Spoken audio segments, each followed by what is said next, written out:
Yeah, I liked what he said about it last night too. Like that was the AB where he wasn't thinking that. And I think that's kind of like the messaging that's been going to him as long as I can remember since being here. It's like, listen, all you need to do is make contact with the ball, and it'll go out of any park. So if your thought process is that, just let all the other stuff happen. And couldn't be happier for him. You guys have heard me gush about him. He's worked his tail off to get to that point. All the rewards of that, he should enjoy.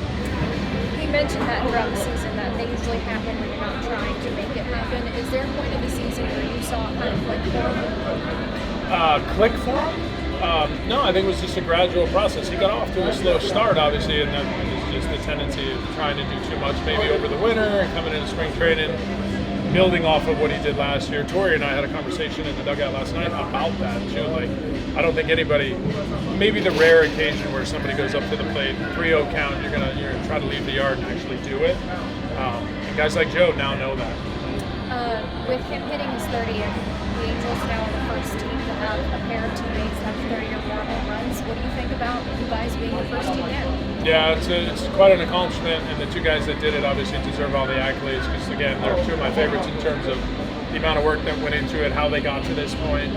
And quite frankly, with Joe, what's still ahead, Taylor just being Taylor, like constantly showing up, you set your clock to him. Might be a little quieter on some days than others, but he's going to post. What went to the decision to bring Jack up? What's that? To bring Jack up instead of maybe Caden or somebody else. Yeah, I mean, listen, Caden came off a great start on his last start. We talked about it yesterday. It was a bit of a heavier pitch count, over 100. He's in a good spot on 4 days. Jack's on full rest, teed up to go today, so it just fit better for that. Is it just for today for Jack, or is he the fifth starter? That's a good question. I wish I could answer that unequivocally, like I know you'd like. But he is definitely the starter for today, and we'll see beyond that. And Anderson's definitely the starter for Friday, though? Yes. Okay. A guy like Joe has a breakout year. How do you then elevate him even further the next season to go beyond what he did this year? Yeah, I mean, I think you look back to last year and what he did. He was in the running for the Gold Glove. We moved him to center field, pushed his defense a little bit. Now when you see him go back in right field, we all say the same thing. Well, he's mastered right field. I think that's the type of thing you see. So offensively, just the completeness of his game, taking care of his body, posting for 162. We play all the way through November. Just those types of things to keep him pushing, keep driving him to be bigger and better things. Obviously, like you've been here for the last 4 or 5 years, you've seen kind of the way things kind of trend at times in August and September.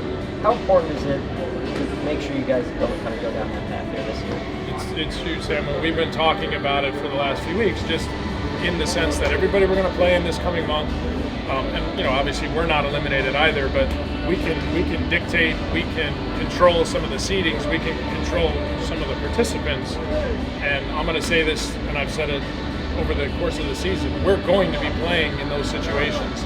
These games, those environments, this is what we play for. This is why you work so hard in the off season. We play 162 games, so everybody on that field knows that. I think there's a lot of people that would say once the playoffs are not out of question but unlikely, that it doesn't really matter, and there's no difference between winning 71 and 79 games. Yeah. How do you feel about it? Yeah, and I guess you could look at it different ways, right? In my prior life, obviously there are people who are interested in draft positioning. There are people who are interested, down here. There's a personal element to this that while there may be a little disappointment about no postseason play, I don't think the individual, if you were to call it a letdown, happens if you stay on it the right way. These guys are all going through different windows in their career. We're talking about Joe trying to add to what he's doing. Taylor too. We've got Lugo, Teo. There's so many guys that have so much to learn, and the biggest thing for me is to get through a complete season and be thinking November, not thinking, oh, we've made it to September, so the season we can relax. I think just the opposite. To me, it's like a salary drive.